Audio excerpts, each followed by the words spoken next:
Landon Dyksterhouse. Come on, Landon. Come up. Let's give him a round of applause. You know, when I think about this film, it kind of feels like it took you on a journey. So I'm curious at the onset, you know, what was the plan for the film, and then, or you know, where it took you? Like, how did you navigate that? What was your thought process as the story moved forward? Sure. You know, we never expected this story to unravel. In Nicco's case, what we expected was a modern day Rocky story of an underdog. As she stated in the film, she's always been the underdog her whole life.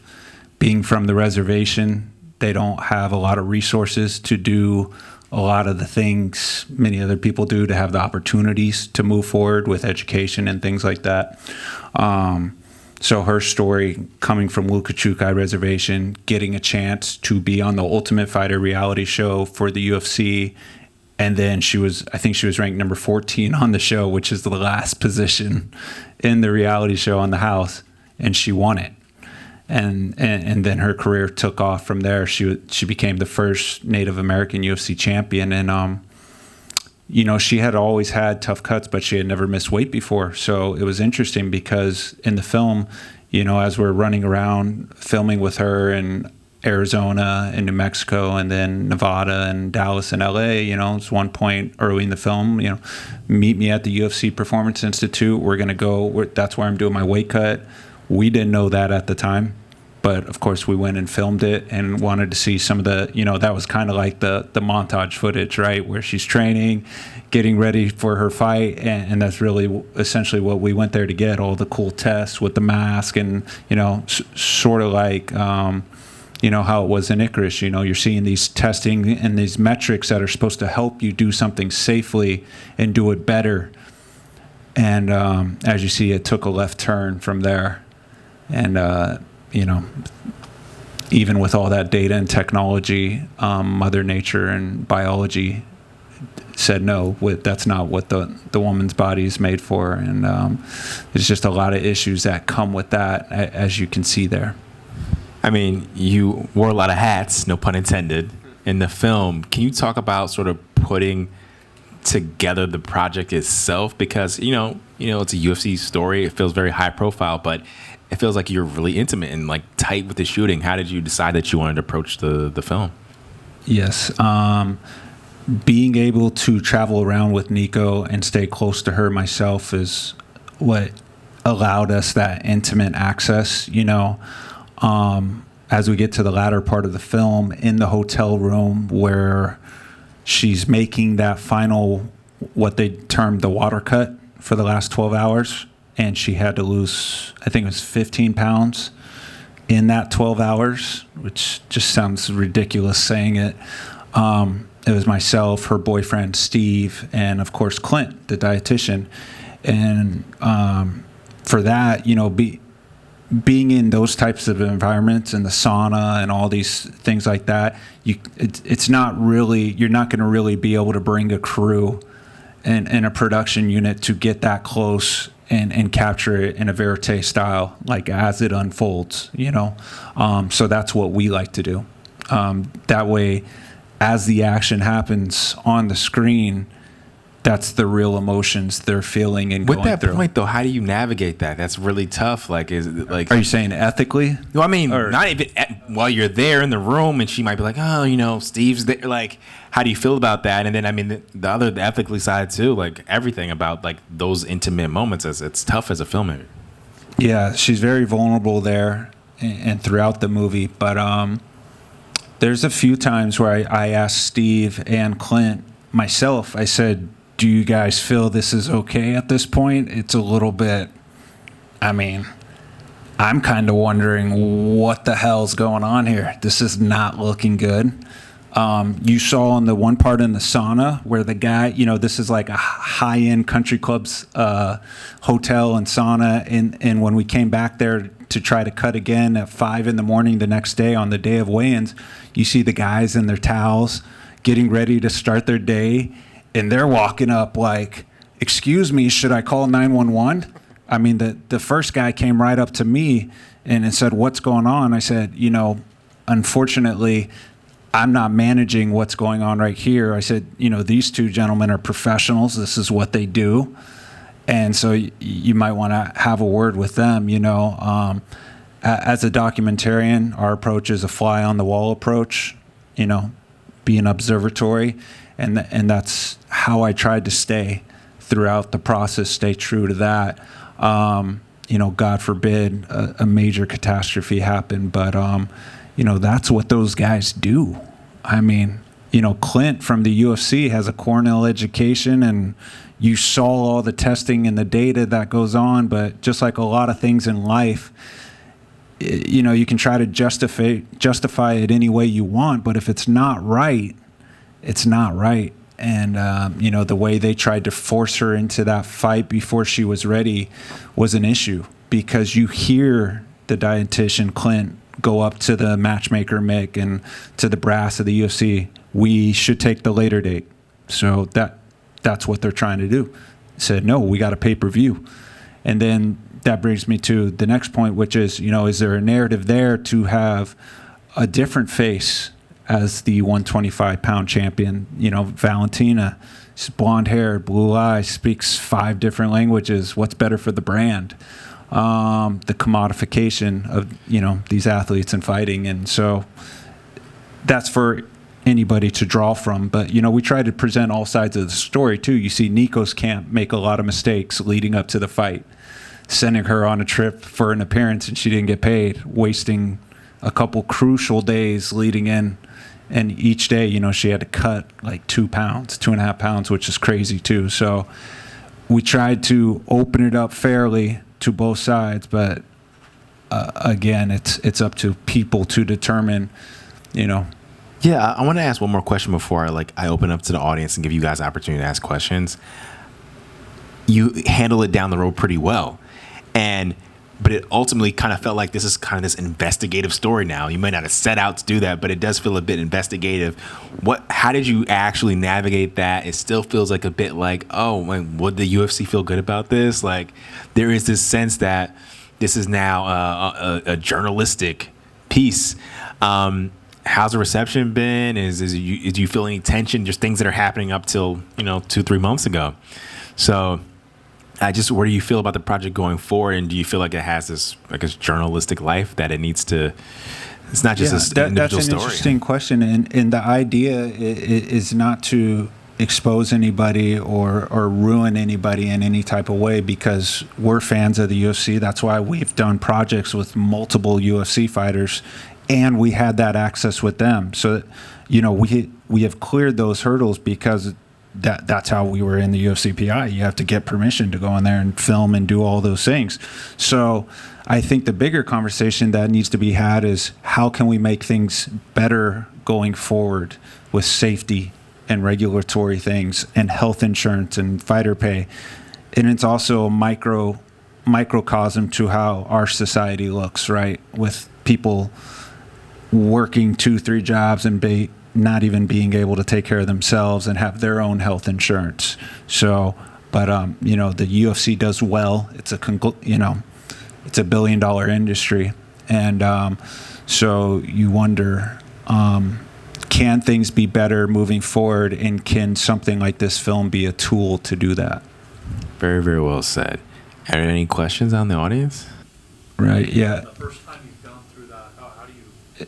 Documentaries are always delicate, because when someone becomes vulnerable and then they maybe see a side of themselves on film that they don't like, it can always be an issue, because we're all human, you know what I mean? Like, we all have our secrets and our things we do behind closed doors that maybe we're not proud of, that we would like to improve or, regret. But the whole idea of a great documentary is to be human and show empathy and what it means to do that. The best documentaries are documentaries that teach us something about ourselves. So in essence, if there's no emotion, you probably don't got a good film. So there's got to be emotion. Is there any more? Yes. Do you think the UFC is going to let you make any more films with them? TBD? That- Do you even want to? That's a great question. I mean, like I said earlier, I think a better conversation would be, how can things be improved? How could we use that as a tool to stop things from like that happening? Because that's one story of many goes on, and it's all choices corporations have now have to deal with these choices. But what it reminds me of is when you think of an Amazon factory or a Ford factory or something like that, there are regulatory and safety guidelines put in place to protect the workers from harming themselves or having accidents. And in a way, this could be like that, right? There can be better ways to weight cut and take care of fighter pay and issues and things of that nature. So, if we don't learn from the history, then we just keep hitting our head on the wall. So hopefully it can make things better for everybody and, can shed light on something that needs to be improved, possibly. I wanted to ask one more thing, and then I'm going to give you the last word to say anything you want about the film. How does Nicco feel about the film? Nicco, obviously, when you saw the last cue card at the end where she was weighing in, that was just in August, so not very long ago. And she had actually moved up a weight class, but she was still 7 pounds over. And I think for her, it was a very sensitive issue because she still wants to fight. She still wants to carry on her legacy. And at the end of the day, most people who watch the film end up being very empathetic towards Nicco because they see that she gave it all to try to do this. She nearly killed herself. So I think there's still mixed emotions for her, and it's always hard to see yourself in that light. So, it's just like anything though, but what she did becoming the first Native American UFC champion, and then some of the macro issues that are brought in at the end about Native American rights and being promised things and having them taken away. I think those are important parts of the story that I hope the viewers and the audience receive as well, because, as Native American stories and indigenous storytellers and topics become a little bit more mainstream as they are now, I think it's good for people to have their role models, and she's still a role model for the Native American community. She is their superhero champion, as you can see when she goes back on the reservation, speaks at her school to over 5,000 people who are just running up to take their picture and shake her hand. She has that value, and her story will remain. Her legacy will remain intact despite that. One more here. Nicco's very much still wants to fight. Maybe in the PFL or Bellator, it probably won't be with UFC anymore. So to answer your question, does she still have fight? Yes. She's always been an underdog. And again, it's just, and it can also be looked at as an inspirational story that, when you are brought up in a place that has nothing, no resources, it's the last place people think about to take care of and put in, one quick story she told me. When she would come back to the reservation to visit her family, she had to bring a cooler full of food she could have for her diet to start her fight camps, because they don't even have it on the reservation what she needs. So that should give you an idea of where she used an outhouse as a kid to go to, and this is modern day, you know what I mean? So they're still dealing with those issues very much, and I think that's why this story can be even more important, because it's a platform, and it's just like the other fighter, Justin Gaethje, said with her, she's using her platform to try to promote positive change and share stories from the culture. And so I think there's value there as well. So yeah, she's still very much, the title of the film is Warrior Spirit, because of how she's able to dig in and pull from tradition, and she's a true warrior. So. And I still see her as a warrior, but you humanize her and what they have to go through. I mean, how many people stay at the top for their whole career? There's always a trajectory, so and maybe it will set up an even bigger comeback for her if she does step into the PFL or Bellator or another fight league. There was another gentleman who had a similar outcome with not meeting weight, but he didn't lose his belt, or he wasn't. Yeah, that's an interesting point and something we want to draw attention to because there have been other champions who have missed weight. She missed weight for the very first time, and she was stripped. So the question is, why? Why was she treated in that manner? That's up to. So we don't else. quite have that answer, do we? Again, this is why documentaries are great, right? It makes us butt our heads, start a conversation, and decide if things need to be addressed, if it needs to be brought to a wider audience, if there need to be whistleblowers or people just to help reform things and make them better.